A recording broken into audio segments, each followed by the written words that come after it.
Bismillahirrahmanirrahim. Assalamualaikum warahmatullahi wabarakatuh. Puji syukur kita panjatkan kehadirat Allah Subhanahu wa Ta'ala, karena atas berkat dan rahmatnya lah sehingga kita masih diberikan kesehatan, kesempatan, dan terutama umur panjang.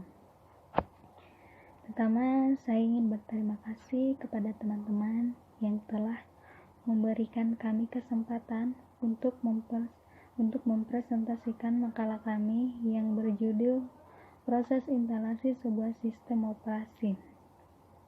Baiklah, untuk lebih jelasnya lagi, langsung saja saya akan mempersilahkan rekan saya, Saudara Maharani, untuk membacakan materi kami yang berjudul Proses Instalasi Sebuah Sistem Operasi.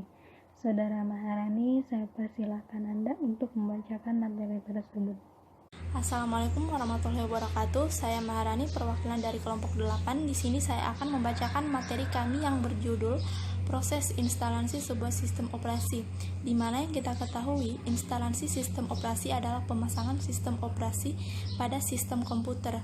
Sistem operasi akan dipasang terlebih dahulu dibandingkan perangkat lunak yang lain. Perangkat lunak yang baru bisa dijalankan setelah sistem operasi terinstal dengan baik. Proses instalasi sangat bergantung pada jenis sistem operasinya. Berdasarkan tampilan antarmukanya, kita dapat membagi dua, yaitu yang berbasis GUI dan CLI. Proses instalasi berbasis GUI pada sistem operasi, yaitu Microsoft Windows, Apple macOS versi X, dan yang di atasnya, dan beberapa versi Linux seperti Ubuntu dan turunannya, Mandriva dan turunannya, dan Fedora versi terbaru. Sedangkan versi CLI ada Linux versi Slackware, Gentoo, dan lain-lain. Proses instalasi juga dapat dibagi berdasarkan sumber instalasinya, yaitu bersumber dari media, baik itu CD, DVD, atau hard disk, dan yang bersumber dari network. Proses instalasinya dengan menggunakan CD atau DVD merupakan metode yang paling umum digunakan. Berikut tahapan-tahapan instalasi, yaitu yang pertama, cek kesiapan perangkat keras.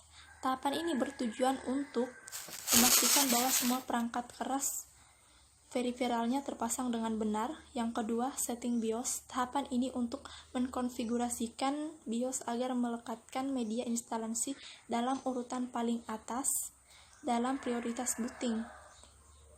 Yang ketiga, booting dari media instalasi. Apabila setting BIOS berhasil dengan baik, maka komputer akan diboot dari media instalasi. Yang keempat, setting 1 atau 0 utama. Tahapan ini bertujuan untuk mengatur agar perangkat input atau output utama dapat berjalan dengan baik ketika proses instalasi dilakukan. Yang kelima, persiapan dan penentuan lokasi instalasi. Persiapan dan penentuan lokasi instalasi. Media yang paling umum digunakan sebagai target instalasi adalah hard disk yang tertanam di komputer. Persiapan ini meliputi partisi hard disk dan format partisi sesuai dengan sistem file yang diisyaratkan oleh sistem operasi. CD atau DVD instalasi biasanya mempunyai paket-paket aplikasi yang dapat kita pilih ketika instalasi sistem operasi berjalan atau ketika proses instalasi telah selesai. Setelah penentuan paket aplikasi dilakukan, maka proses copy file instalasi ke hard disk dapat segera kita lakukan. Berikut tahapan-tahapannya. Yang pertama, setting periferal lain. Tahapan ini bertujuan untuk menginstal drive bagi periferal pada suatu komputer agar dapat bekerja dengan optimal. Yang kedua, user. User adalah pengguna dari sistem operasi yang telah diinstal. Secara umum ada dua level pengguna, yaitu administrator dan user biasa. Mungkin hanya itu yang bisa saya sampaikan. Lebih dan kurangnya mohon dimaafkan. Wassalamualaikum warahmatullahi wabarakatuh. Baiklah, terima kasih kepada teman-teman yang sudah memberikan kami kesempatan untuk mempresentasikan makalah kami. Mohon maaf bila ada kekurangan dalam makalah kami. Baiklah, saya akhiri.